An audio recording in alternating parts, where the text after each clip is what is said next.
So welcome to Matchday Live Extra on Derby Day in the Midlands. I'm Mikey Burrows. Alongside me is the Hall of Famer Andy Thompson, and joining us for the first time on Matchday Live Extra is this season, I should say, is the former Wolves goalkeeper Carl Akimi as well. We'll get his camera shot sorted out in a moment so we can see him in all his glory on camera here at Villa Park. We are looking forward to a big occasion, boys, and one which you kind of look towards and go, this is kind of, it has the feel of a proper derby game again, Tomo. The last two times we've been here were behind closed doors. Today it just has a different feel about it. Yeah, it definitely does. Sound like just walking into the stadium, so you can feel the atmosphere about the supporters coming in. Sound like Wolves and Villa fans. And it just shows you what it means to these people to come to the games and have these local derby games. And I'm hoping for a good game. Of course, the Wolves win, but we're hoping for a good game. Carl, what is it like to play in a derby match? Yeah, it's massive. You know, people start talking about it all week. You know, there's bragging rights on the line as well. So it's a big occasion. There's always a little bit more sort of spite in the atmosphere when you come into the ground, when you walk out before the game as well. You can feel the electricity in the crowd. So it'll be a big one today, and one that we're looking forward to. You'll be looking forward to playing in, and I'm looking forward to watching. Does it still mean as much to the players, boys? Because, you know, look, you both kind of had, you know, local links. You knew what it was about. Carl, you've been in that dressing room more recently. There's some of those guys in there. Will they know how important this is to the fans? Yeah, definitely. I think it's obviously the players are just normal. They'll be living their day-to-day lives in and around maybe Wolverhampton or sort of around the areas, and they'll be bumping into people as the week, and people start talking about the Villa game. People were talking to me about it 2 weeks ago, so I can only imagine what people are saying to the likes of Conor Cody and everyone else. So they'll know what it means. They understand how big a game it is, and I'm sure they'll be up for it. As much as everyone's up for every game, but you know these ones are just a little bit more special. We managed to kind of delve into the archives and find some footage of you playing against Villa, which we might see in a moment. Unfortunately, there was a big incident in the lockup a number of years ago, so we don't have any footage of Tomo. I was about to say, I thought he was going to come out and say you found Tomo's ones. Where? Well, you know, it was black and white ones. Yeah. Basically, you know, Does it go that far basically, back? yeah, the warehouse was struck during World War II, and we lost all footage of Tomo playing the game, unfortunately, which is sad, you know, but that's just the way it's got to be from time to time. But it is a different feeling, isn't it? And how much Tomo is today about playing the match and not the occasion? Well, that's what they've got to be careful of. So look, don't get caught up in the atmosphere and the occasion of the game. So, but look, they're all internationals. They're all coming back from international duty. Their experience. And the manager as well will be just saying to him, look, we need to make sure that we get our game plan right, make sure we stick to what we've gone through. And I think the players are big enough and in their own capabilities of actually getting into the game rather than getting overwhelmed by the atmosphere, because there is going to be a great atmosphere today. I hope so. It will be one of those occasions which hopefully we will see a big performance from Wolves. A little bit earlier on, our colleague Gemma Frith was down at pitch side to give us a little bit of context of today's occasion. Yes, I am at Villa Park for our first West Midlands derby of the season. It's Wolves v Aston Villa. It's actually been 2 years since fans were last able to travel here for our West Midlands derby, so we're expecting an incredible atmosphere here this afternoon. 7 of our players have been away on international duty over the past fortnight. Ruben Neves and Hee-Chan Huang both registered assists for their countries, and Raul Jimenez got back on the score sheet for Mexico with his first international goal since his return from injury. But today, Raul Jimenez has been left off of the team sheet. Leandro Dendoncker and Adama Traore come in to replace him and Francisco Trincao, who continues to self-isolate. Now, we've taken 7 points from our last 4 meetings with Villa over the years, with our last meeting ending in a 0-0 draw last season. But hopefully we can continue the momentum of our back-to-back wins before the break and secure another 3 points here today. Gemma Frith a little bit earlier on. You might be able to see, there she is behind me. There she is, hello. Ready and in position. We've managed to find that clip of Carla Kimi playing on Derby Day. Look at this. Oh, Camera safe. Thought might have caught that, mate. Yeah, cameras for the cameras. he was all right back in the day, wasn't he? He weren't a bad player. I done all right against Villa, actually, to be honest. I was trying to think this morning. I can't remember losing against Villa. I remember that game quite well at Villa Park because we got robbed, didn't we? Someone should have been a sending off, 2 penalties. Should have been 2 sendings off. I think that was the game that Jack Grealish had a little go at Connor Cody. Yeah, and we should have had 2 penalties as well. James Chester was on a yellow card and pulled back. I can't remember who it was. 1-1 as well. Yeah, 1-1 held Costa from a penalty. It'll be really interesting to see how the modern Wolves get on. We'll take a little look at Wolves last time out here. But first of all, let's look back at the other side of the international break. Wolves against Newcastle. Raul Jimenez. He's managed to climb over the top of Longstaff and continues on. And now Wang into the penalty area. Low finish. Oh, beautiful. What a beautiful goal. Hee-Chan Hwang has his first at Molineux. Beautiful finish. Brilliant work by Raul Jimenez to set him away. Slid it into his path, right hand side of the penalty area. And a sublime finish under the goalkeeper, rolling into the far corner. Wolves 1, Newcastle 0. Oh, he could have played into the path of Semedo, chose to work it back instead. And Moutinho lining one up, not a bad effort. Forced a flying save from Darlow to his left-hand side. Taken on by Clark. And then Moutinho and Neves both slid in. And Wolves now might try and launch a counter. Neves releasing Hwang. Hwang up left-hand side of the penalty area. Men arriving. It's going to come all the way through to Trincao! Off the underside of the crossbar. The referee looks towards the watch. No goal. Didn't cross the line. Trying to dribble through the middle. Saint-Maximin up towards the edge of the penalty area. Now feeding on towards Joe Linton. Jose Sarr really brave, and he's been caught there and he stayed down, and referee needs to stop things. Jose Sarr has picked himself up. Hendrick to strike it, and it's in. And Newcastle have got themselves an equaliser. And Graham Scott didn't stop play when Jose Sarr was down injured. They're doing so again because Ritchie down the line for Joe Linton, and Wolves have gone to sleep for a second, and that's a dangerous cross, and it's going to bounce, and that's a massive save by Jose Sarr to deny Saint-Maximin from close range. Saint-Maximin still has it up against Semedo. His cross knocks the face of Max Kilman and sends him stumbling to the ground. Nice turn from Raul Jimenez, skips away from a challenge onto Hwang. Hwang into the penalty area on his left foot. He's done it again! Hee-Chan Hwang! What a finish! What a game he is having! The South Korean strikes in front of the South Bank and restores Wolves' lead. And it's almost a carbon copy of the first goal. Jimenez releasing him, finding the bottom corner. Wolves 2, Newcastle 1.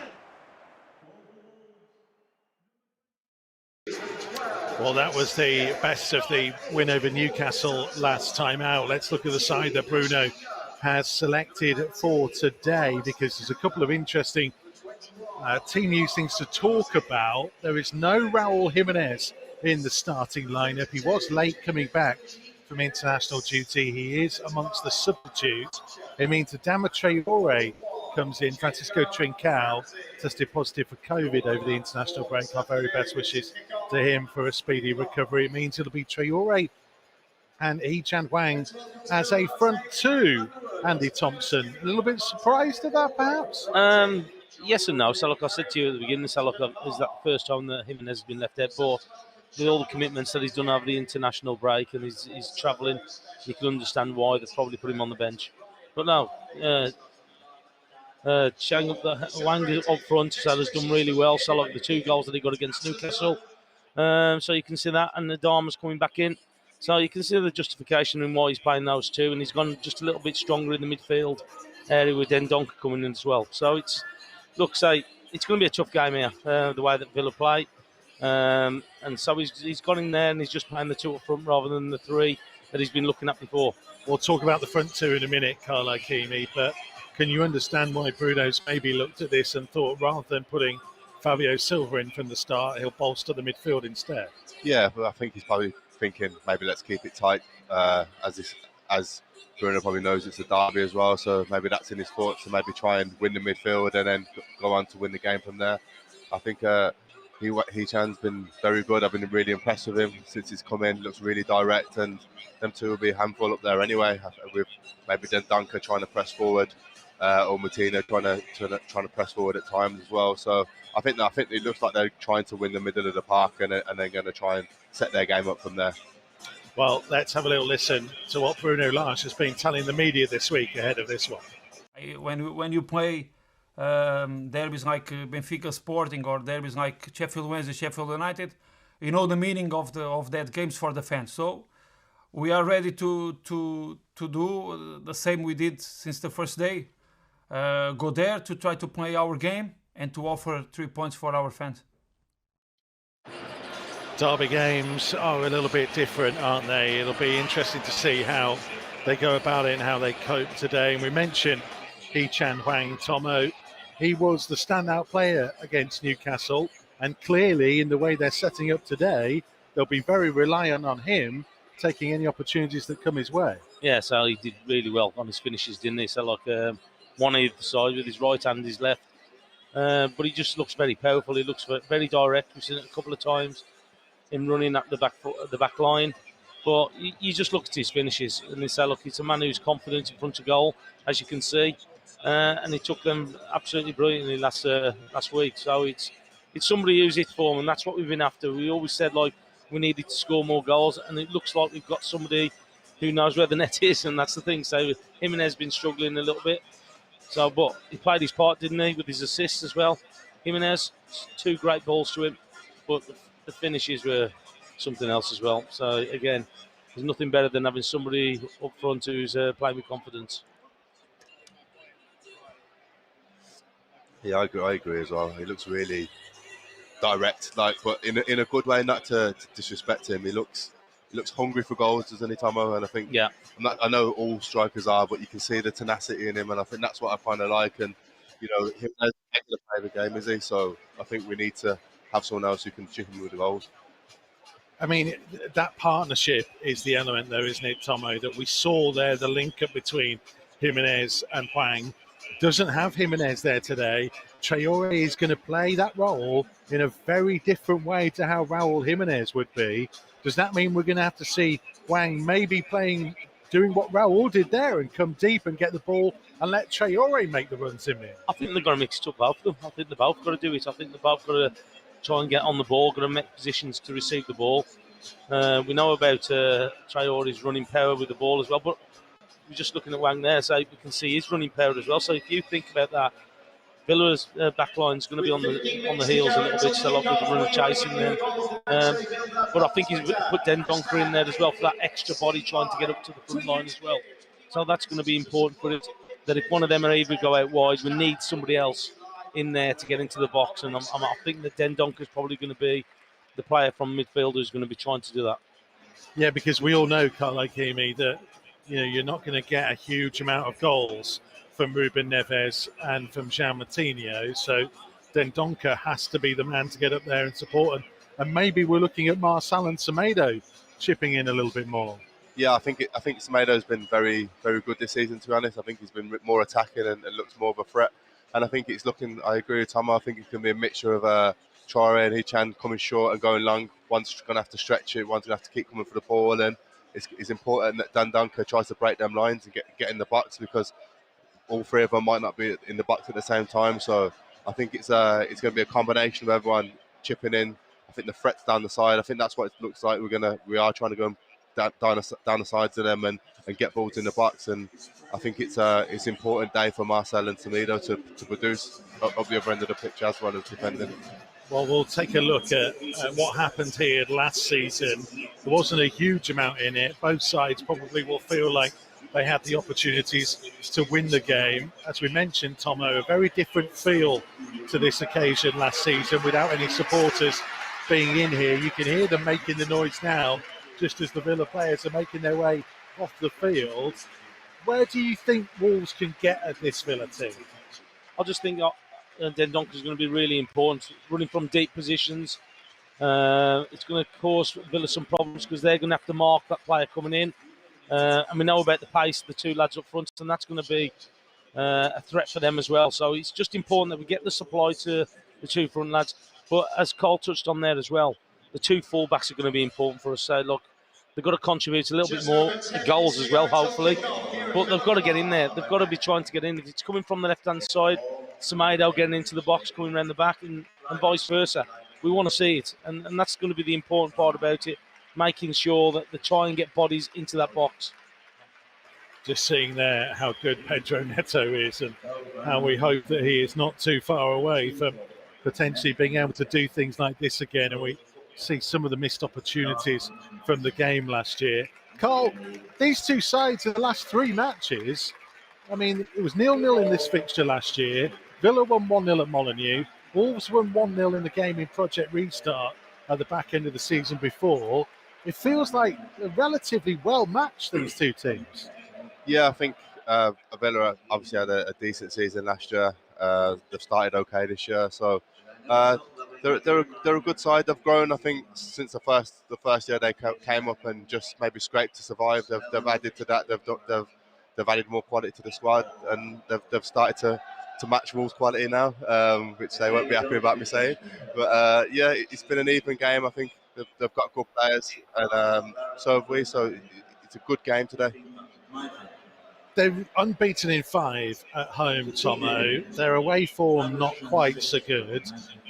We were all talking before we came on air that the perception of Villa is that they're having another good season. They're only a point ahead of where we are. Yeah, I was just saying that to Carl earlier. So look, the point ahead us, I think 2 places in the table. So it's going to be an important game today. So if we can get some kind of result at all, maybe try and steal that win, it'd be great for us. Because if you consider what the 3 games that we had at the beginning where we didn't win a point, didn't score a goal, all of a sudden put things together, have a few results, and all of the things change, and it looks a bit more positive. And that's the thing today, that they go out there, and that's the reason why he's playing that extra midfielder. I think that security blanket in there as well. But look, it's going to be tough. I think Villa have gone out into the market, got Ings up front, who's a goal scorer, scored against us last year at Southampton, so he's going to be a danger. But we've just got to go and take the game to Villa today. Yeah, Danny Ings has a very good record against Wolves, actually, Carlo Keamy. Where do you see the key battle being today? I definitely think we do need to keep it tight. I think Ings is a good player. Watkins had a great season last year, so we do need to keep things tight as well. The midfield, I think that's where the key battle is. Douglas Luiz and McGinn are good players, as Neves and Moutinho are, so I think that's where the battle is. We want to see our boys come out on top. We want to see our boys showing that they're the top dogs there today, and try and progress the game from there. But I definitely do think it's a defending first, and then build on that. Tomo? Yeah, so I just think that the way that things have gone on with the games and the way that people have built up, I think that we've got to go out there today, be confident about what we've done. But I think that we've got to take it to them. I think that we don't want to be sitting back. We don't allow their 2 front lads. Because you know Watkins runs behind the line. He works really hard across that front line. We've just got to make sure that we tidy at the back and make sure we don't give anything away, and see if we can get people forward with the pace that we got up front, and hopefully one of the midfielders getting in there as well. So come on then, score prediction time. What are you thinking, Carlo Keamy? I'm going to go 2-1 Wolves, obviously. I think it's going to be a tough game. It's going to be a good game as well. And obviously I need us to win because I'm parked in the local pub, and I want to go back in there with my Wolves. my Wolves face on, all happy. So yeah, I do fancy this today. As Tomo kind of said, Villa fans have been blowing a lot of smoke up with Villa today. We're only a point behind them, and I don't think there's much in between the teams. And yeah, I fancy this. Yeah, well, I was going to do 2-1, but I'm going to be a little bit more bolder. I think that we're going to new line up front. I'm going to go 3-1. Oh, there we go. What you go for, mate? 1-0. Or do we need to? 1-0. Obviously. The last few weeks, yeah, gone for nothing. Well, it is Derby Day. Anything can happen. Remember, you can listen to the three of us, full live radio commentary, absolutely free on Wolves TV, wolves.co.uk, and on the move via the Wolves app as well. We will leave you to get into that Derby spirit, to lift the atmosphere wherever you are, with a little taster of some famous Wolves goals against Aston Villa in years gone by. Come on, me babbies.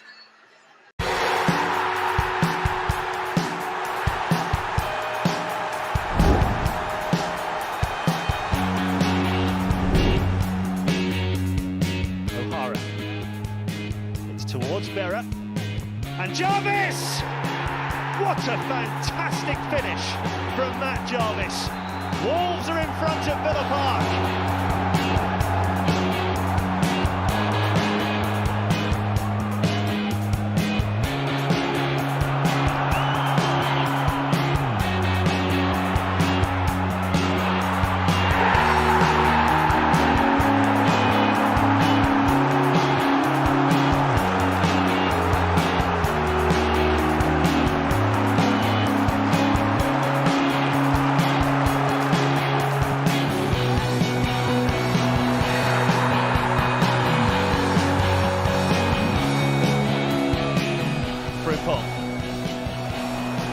Very skillful, got away from Petrov and Antoine Lahore. This is Kitely, great chance for Michael Kitely!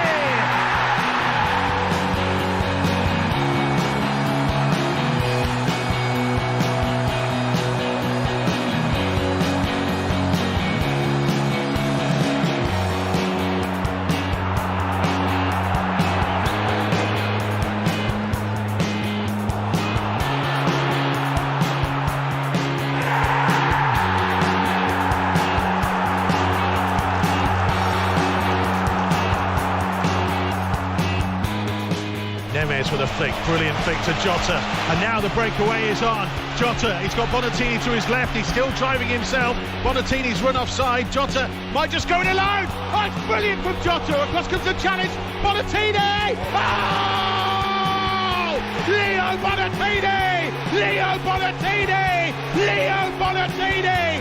That is outrageous for Wolves! What a goal! Diogo Jota made it! Bonatini finishes it! Michael Kitely with the corner. Johnson!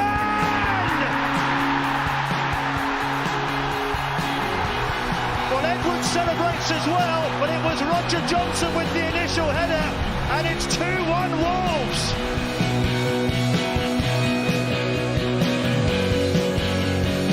Down the line for Cavallero. That's a better ball in. Bonatini couldn't quite reach it. Comes through to Jota though. Jota on his left back! Diogo Jota! With a stunner into the back of the net to send Molineux into raptures. Deadlock broken on Derby Day in the Midlands for Diogo Jota. It's Wolves 1, Villa 0.